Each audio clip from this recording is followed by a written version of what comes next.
Hey everybody, it's Abby Glassenberg from Craft Industry Alliance. I hope you're having a fabulous Wednesday. We come to you live every Wednesday to do our member spotlight where we drop in on one of our amazing Craft Industry Alliance members to learn more about their business, hear about their creative journey, and maybe see a couple of samples of things that they're working on and just generally get inspired right alongside one of our members. So today we're going to be joined by Elvira, and she's craftual and has done lots of different things, most of them sort of sewing focused. And she's going to tell us about her business. So I'm very excited to hear about what she's been up to. And Elvira, I see your request to join. I've accepted it. So hopefully you'll be able to pop in here shortly. And one thing I did want to mention before we do our interview is that Friday is our Surface Design Symposium, which is a special event that we're doing co-presented with Spoonflower. And it's an all-day free virtual event. So there's going to be 3 different artist panels. The 2 that I'm moderating are on developing a portfolio. And there's also going to be one about time management and workflow. And it's going to be really great. And then there's 2 hands-on workshops as well, one about adding texture and one about using GIMP, which is free open source software in order to create surface pattern design repeating patterns. So it's totally free, that software, and a great way to get started.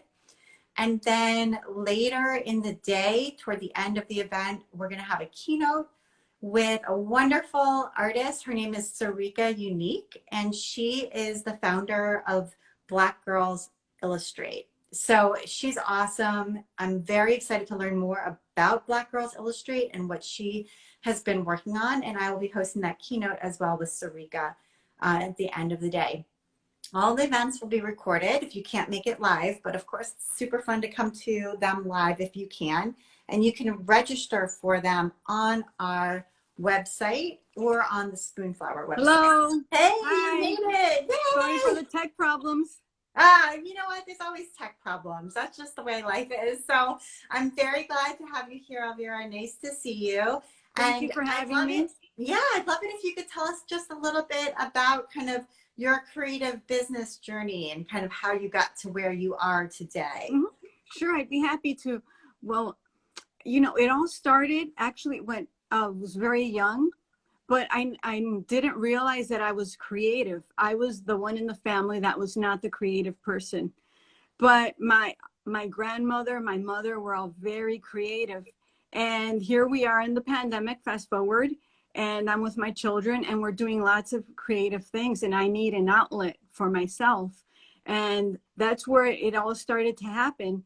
And bringing in my career as an urban planner and my passion for people and my people, it all came together. Crafting, love for my community, and making things for children because that's what I do. So that's how I've gotten here. Yeah, and I think you're not alone in being somebody who kind of found a new passion during the pandemic. Mm-hmm. It sort of was a reset in a lot of ways. Mm-hmm. And I think for a lot of people that was finding their way back to creativity mm-hmm. for the first time into making things with their hands. So I think it's great. And I love that that's what happened to you. So tell us a little bit about what you are making and what are some of the things that you're doing for your creative business now. Well, I try to incorporate community because that's my background, and making things for children. So what I've been working on today happens to be the Day of the Dead, when in the Latino community, we remember those who've passed away. So I've been working on that, and I put together a bundle, this is a traditional fabric. Oh, wow. And I made small tablecloths that with these cempasúchil flowers to go with them, and that gives, I think, moms an opportunity to share with their children people who've gone before us that we miss, and they can learn about them and also learn about our culture.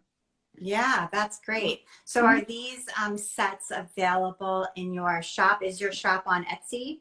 Yes, my shop's on Etsy, and today happens to be the day that we start celebrating or honoring our ancestors. So today is our last day. I won't be offering these anymore, but we will be moving on to other holidays, and I'm working on those things. And I'm actually have a first market coming up soon. So I'm Where will working on that that. be? I'm really excited. Here in Yeah. Chicago. Here in Chicago. Okay.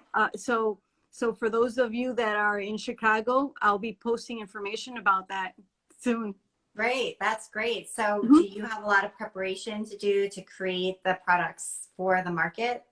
I do. And one of the things that I like to think about is like, how can I, and this is going back to urban planning and community development, how can I serve? What would be helpful that would inspire moms to have conversations with their children?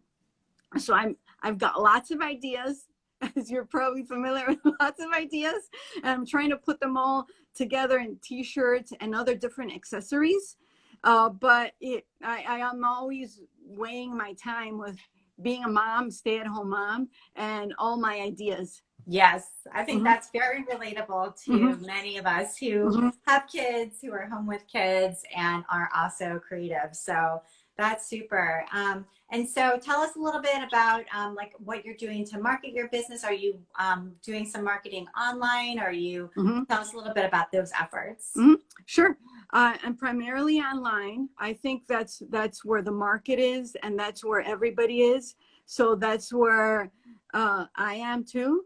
And I try to be on it as much as possible. But also, it gives me an opportunity to chat with other moms, and I love that. I love being an urban planner. We would go out into the communities and talk to people. So it's not too much different than being in person. A lot of the things are about the same. It's just one-on-one developing relationships, and I love doing that and talking to moms. So that's where I am on Instagram, and that's primarily where I am on Instagram. Okay. I Yeah. do have other accounts on TikTok and Facebook. But you're primarily promoting Mm-hmm. Instagram. Yeah. Mm-hmm. And I think when you do your market, in my experience doing in-person market like that, where people who you don't know are walking Mm-hmm. by your table, looking at, or your booth, looking at your products and Mm-hmm. commenting to each other about them, asking you questions about them, it's Mm-hmm. really a great learning experience because you Mm-hmm. start to see, is my price point correct? What kinds of questions or objections do people have when they encounter my product? And you can use that information to rewrite your e-commerce listings, create marketing materials and things like that, because you Mm-hmm. get all this information just listening and watching, even if they don't ask you a question, just watching their interactions with what you have to Mm-hmm. offer. Yes. Yes, I'm looking forward to it. Yes, Being out yes. with people. Yeah, I know, absolutely. Stay home mom. Especially since you, all right, are a stay-at-home mom, and Mm-hmm. which can be isolating, and also since you Mm-hmm. started your business during the pandemic. Mm-hmm. So yeah, that's super. And you're also on our conference committee for H&H Oh, Americas, which yeah. I love. Mm-hmm. I love it too. That goes back to my urban planning and just being a part of the community and always supporting different efforts. I love it. Yeah, it's great. Yeah, And since you're that's local that's to me. Chicago, and like our event is in Chicago in Mm-hmm. June, so it's really Mm-hmm. helpful too to have somebody who understands Chicago and the city of Chicago and resources that and groups that Mm-hmm. are in the Chicago area that we might tap into. Yes, and I'm so thankful and honored that you guys that I was one of the recipients for the Craft Industry Alliance's scholarship, and so that's given me a wonderful opportunity to be a part of the committee and watching some of the videos that you guys have. So thank you. Oh, good. Yeah, that's great. Yes, Mm-hmm. this is our, I think this might have been our third annual scholarship round, and we did that in July and August, and we were very excited to welcome 6 new members, including Mm-hmm. you. Thank And you. yeah, we loved your application. It was really great to have you come in through that program too. So we're very proud of that. That's fabulous. So Elvira, tell people where they can find your Day of the Dead products that you have just through today, and then other products that are going to be coming up online so that they can come and check you out and also follow you on Instagram. Thank you. Yes, I'm on my shop's at Etsy. So it's Rose Tilma Co. on Etsy. And then my Instagram handle is also the same name, Rose Tilma Co. Okay. So that's how people can find me. That's awesome. And where does that name come from? Just out of curiosity. Yes, that goes back to the apparitions of Our Lady Guadalupe, which is roses, and the Tilma, where is her image was imprinted on his Tilma. Okay, great. That's wonderful. I love that name. Thank you. Yeah.